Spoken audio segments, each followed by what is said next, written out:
Hey, it's Clay Trader, and this will be a video chart on ticker symbol FNMA. We will take a look at the 30-minute time frame. Real quick, what do I mean by 30-minute in case maybe you're new to charts? Instead of each one of these candlesticks here representing 1 day's worth of price action, which is what you would normally see, each one represents 30 minutes. So while this here may look like a few weeks worth of time, it's actually just the past few days broken down into 30-minute time slices. I like to this time frame. I think does a good job of telling the quote-unquote story of the price, and then makes mapping out where levels of support and resistance a bit easier to see. I've done this analysis quite a few times in the recent past, so that's where these red and green lines are coming from. But want to kind of comment on a couple things and then get a couple new levels updated.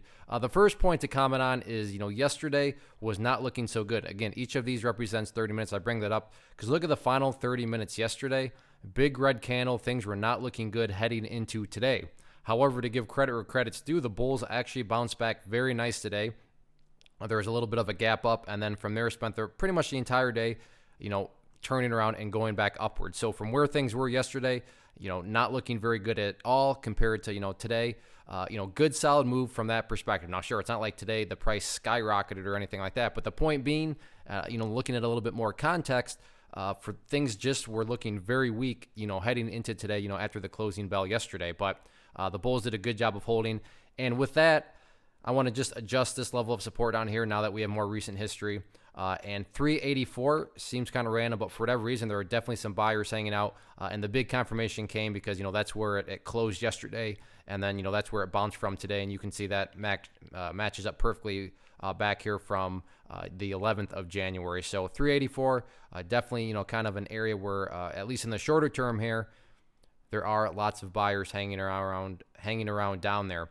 In regards to levels of resistance, sure, you still have the top of the overall channel up here around 415. But short-term wise, it's all about this pink line right now at this point in time, which is the 200 period simple moving average. You can see ever since the price dropped below it there have been multiple occasions where the bulls have tried to fight up and get some true breaks above it. A true break being not only does the price break above it, but it maintains above it. So sure, here the price broke above it, could not maintain above it. Same thing here, broke above it a couple times, could never maintain above it. So short-term wise, definitely that pink line at 397 is currently the key level of resistance. So all in all, I would say a very, very good day on the bulls part because of how things closed yesterday. Still got to get through that 200 period simple moving average, but we'll have to see how the rest of this week all unfolds. One of the most popular questions I get is, hey Clay, how do you find the stocks that you trade? So what I've done is put together this free resource guide where I talk about the tools that I use to locate stocks that I find interesting and think may have potential. So if that sounds like something that could add value to you as a trader, then by all means, click right there to get access to the guide. The guide itself is very short and to the point, and like I say, it is free. Thanks for watching. Have a good one.